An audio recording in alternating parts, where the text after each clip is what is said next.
Sa video na 'to ay akin pong i-share yung aking pangalawang sahod dito kay Facebook.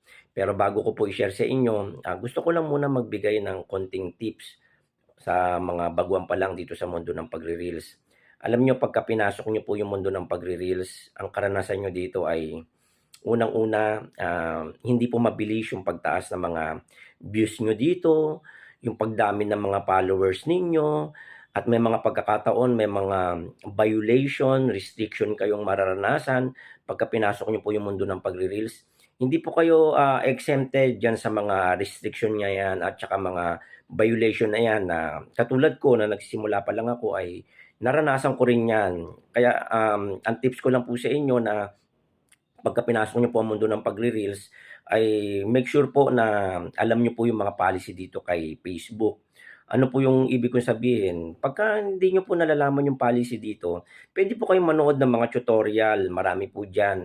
I-search niyo lang kung ano yung title ng mga tutorial na panonoorin ninyo at, itong mga tutorial na 'to na mapapanood ninyo ay makakatulong po sa inyo para maingatan po ninyo ang inyong account, papaano po yung, pamamalakad dito kay Facebook, ano yung mga policy niya para hindi po kayo nangangapa mga ka-friends do'n sa mga ginagawa ninyo. Kasi alam niyo pagka baguhan ka pa lang sa mundo ng pagre-reels hindi mo maiwasan na talagang maraming mga, restriction kang makukuha dito, yung mga bawal na dapat mong iwasan para ma-restrict ang iyong account. Unang-una diyan siyempre yung, magpa-follow ka kaagad dun sa kapwa mo content creator.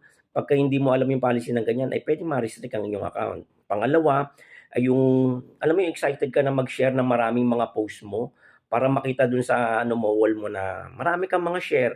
Bawal din yun mga ka-friends na magse-share ka ng isang post mo na video na ishi-share mo dun sa maraming groups or sa personal sharing, bawal din po 'yan.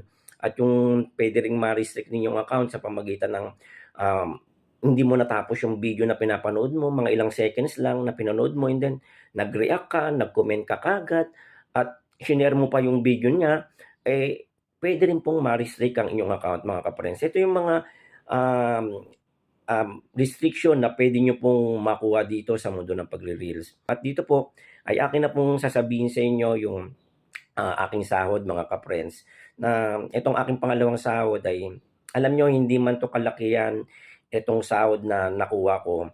Pero alam niyo bilang isang, content creator na alam mo 'yun, nagsisipag ka, nagtitiyaga ka, alam mo 'yun, yung makita mo yung resulta ng ginagawa mo ay napakasaya 'no, sa iyong sarili na alam mo 'yun, nagbubunga siya unti-unti. Hindi mo napapansin 'yan, lumalaki ang, earnings mo, yung sahod mo mga ka-friends. Kaya, ito po yung aking pangalawang sahod na i-she-share dito. 'Yan po, makikita niyo dito 'yan sa baba at ito po yung na kinonvert na sa peso. 'Yan po yung aking pangalawang sahod mga ka-friends. Hindi man siya malaki pero alam mo 'yun, malaking bagay na rin sa atin ito mga ka-friends. Maliit man 'yan, 'pag naipon 'yan ay lalaki din po 'yan. 'Yan po kung nagustuhan niyo po itong video na 'to ay huwag pong kalimutan ang mag-react, mag-comment at puwede niyo rin pong i-share itong video na 'to para malaman din po ng manonood na 'to. Salamat po sa inyo.